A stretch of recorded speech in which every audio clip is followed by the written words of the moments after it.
আপনারা সবাই দাঁড়ান, নামাজে দাঁড়ান। এই দাঁড়ান, থামেন। আপনাকে আর এত কষ্ট করে নামাজ পড়াতে হবে না। সভাপতি সাহেব, তারাবির নামাজ ইমাম সাহেব পড়াবে না তো কে পড়াবে? ইমাম সাহেবের পিছনে আমরা আর নামাজ পড়বো না। সারাদিন রোজা রেখে তারাবি পড়তে আছি, আপনি তো ইমাম সাহেবের বাধা দিচ্ছেন কেন? তারাবি নামাজের সময় হয়েছে, আমরা তারাবির নামাজের জন্য প্রস্তুত হই।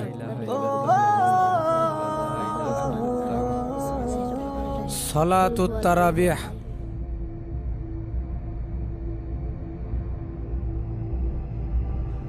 আল্লাহু আকবার। আলহামদুলিল্লাহ রাব্বিল আলামিন আর রহমানির রহিম মালিকি ইয়াউমিদ্দিন ইয়্যাকা না'বুদু ওয়া ইয়্যাকা নাস্তাঈন ইহদিনাস সিরাতাল মুস্তাকিম সিরাতাল লাযীনা আন'আমতা আলাইহিম গায়রিল মাগদুবি আলাইহিম ওয়ালাদ-দাল্লিন। ওয়ান-নাযিআতি গরকান ওয়ান-নাশিতাতি নাশতান ওয়াস-সাবিহাতি সাবহা ফাস-সাবিকাতি সাবকা।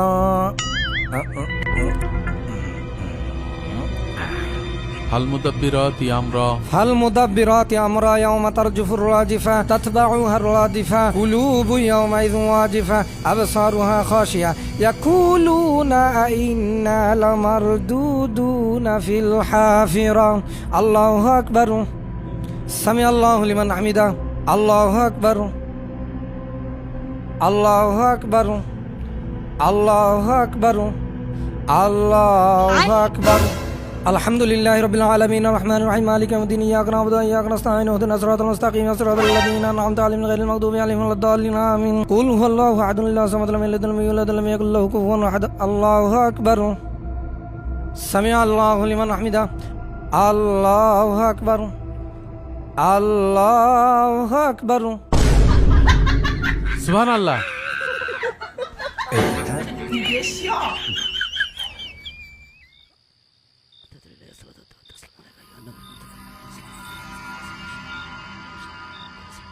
আসসালামু আলাইকুম ওয়া রাহমাতুল্লাহ। আল্লাহু আকবার। আল্লাহু আকবার। আল্লাহু আকবার। আল্লাহু আকবার। আসসালামু আলাইকুম ওয়া রাহমাতুল্লাহ। আসসালামু আলাইকুম ওয়া রাহমাতুল্লাহ। আস্তাগফিরুল্লাহ। ইমাম সাহেব, আপনি কি খুব ব্যস্ত? কই না তো। যদি আপনার পোশাক পায়খানার চাপ থাকে, যান আগে বাথরুমে যান। না না সভাপতি, এমনটা কিছুই না। আপনারা সবাই দাঁড়ান, নামাজে দাঁড়ান। এই দাঁড়ান, থামেন। আপনাকে আর এত কষ্ট করে নামাজ পড়াতে হবে না। সভাপতি সাহেব, আপনি কোনো কথা বললেন? তারাবির নামাজ ইমাম সাহেব পড়াবে না তো কে পড়াবে? এই আপনি থামেন। ইমাম সাহেবের পিছনে আমরা আর নামাজ পড়বো না। বুঝলাম না সভাপতি সাহেব, সারাদিন রোজা রেখে তারাবি পড়তে আছি, আপনি তো ইমাম সাহেবের বাধা দিচ্ছেন কেন? হ্যাঁ, ভাই তো ঠিকই বলেছে, আপনি শুধু শুধু ঝামেলা করছেন কেন? এই কি বললে তোমরা? আমি অযথা ঝামেলা করছি মানে? ঝামেলাই তো করছেন। ইমাম সাহেবের কাজ ইমাম সাহেবের করতে দেন।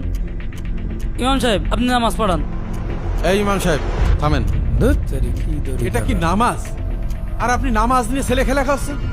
ঝড়ের গতিতে সূরা তেলাওয়াত করছেন, রুকু সিজদা দিচ্ছেন, এসব কি? তারাবির নামাজ তো একটু জোরেই পড়তে হয়। কেমন তাড়াতাড়ি পড়তে হয়? 2 রাকাত নামাজে 4 জায়গায় ভুল।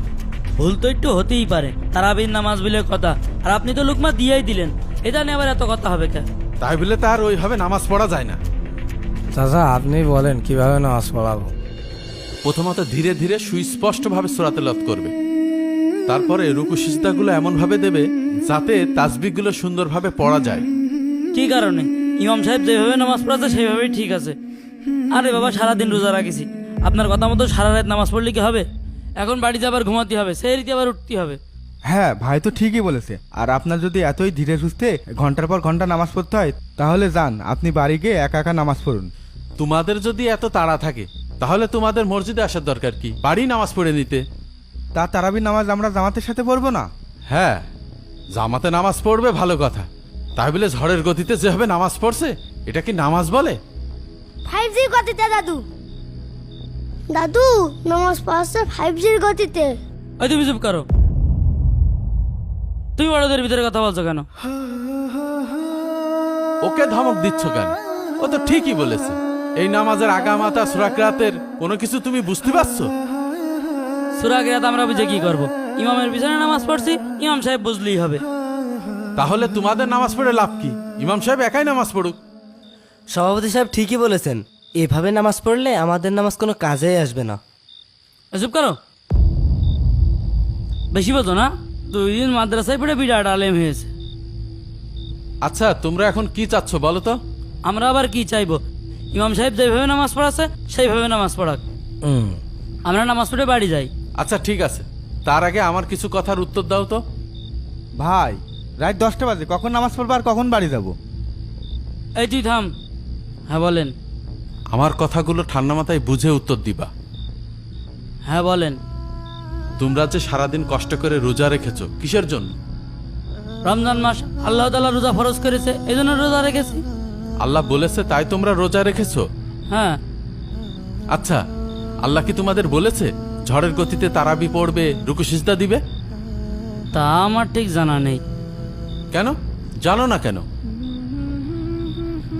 শোনো, এই নামাজের কোনো দরকার নেই যে নামাজে সূরা কিরাত, রুকু সিজদা ঠিকমতো আদায় হয় না। যারা 4G 5G গতিতে নামাজ পড়ে, কিয়ামতের দিন আল্লাহ তাআলা তাদেরকে এই নামাজ তাদের মুখে ছুঁড়ে মারবেন। জি দাদু, এই কথাটা আমিও পড়েছি।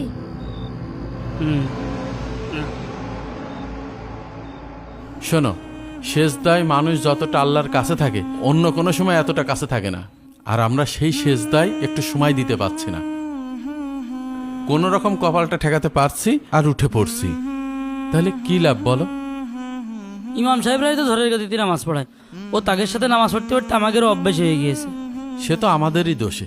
আমরা ইমাম নিয়োগের সময় শর্ত দিই যে সুদ ঘুষ নিয়ে আলোচনা করা যাবে না, নামাজ তাড়াতাড়ি পড়াতে হবে, তারাবি 8 রাকাত না 20 রাকাত, কত কিছু। বুঝতে পারিছি আমি। শোনো, এখন থেকে নামাজের গুরুত্বটা বোঝো, নামাজটা ধীরে সুস্থ পড়ার চেষ্টা করো। ইমাম সাহেব, আপনি নামাজ পড়ান। তাহলে ভালো করে নামাজ পড়ান। আল্লাহু আকবার। প্রিয় মুসল্লিরা, নামাজ হলো আমাদের জন্য আল্লাহর সাথে একান্ত যোগাযোগের মাধ্যম। নামাজে একাগ্রতা ও বিনয় রাখা আমাদের জন্য আবশ্যক। রাসূল আল্লাহ সাল্লাল্লাহু আলাইহি ওয়াসাল্লাম বলেছেন, সবচেয়ে নিকৃষ্ট চোর হলো সে যে তার নামাজ থেকে চুরি করে। সাহাবীরা জিজ্ঞেস করলেন, ইয়া রাসূল আল্লাহ, কিভাবে নামাজ থেকে চুরি করা হয়? তিনি বললেন, যখন কেউ রুকু ও সিজদা সম্পূর্ণভাবে করে না। আসুন, আমরা 5G গতিতে নয়, বরং ধীর স্থিরভাবে একাগ্রতা, বিনয় ও মনোযোগ দিয়ে নামাজ আদায় করি। আল্লাহ আমাদের সবাইকে কবুল করুন। আমিন।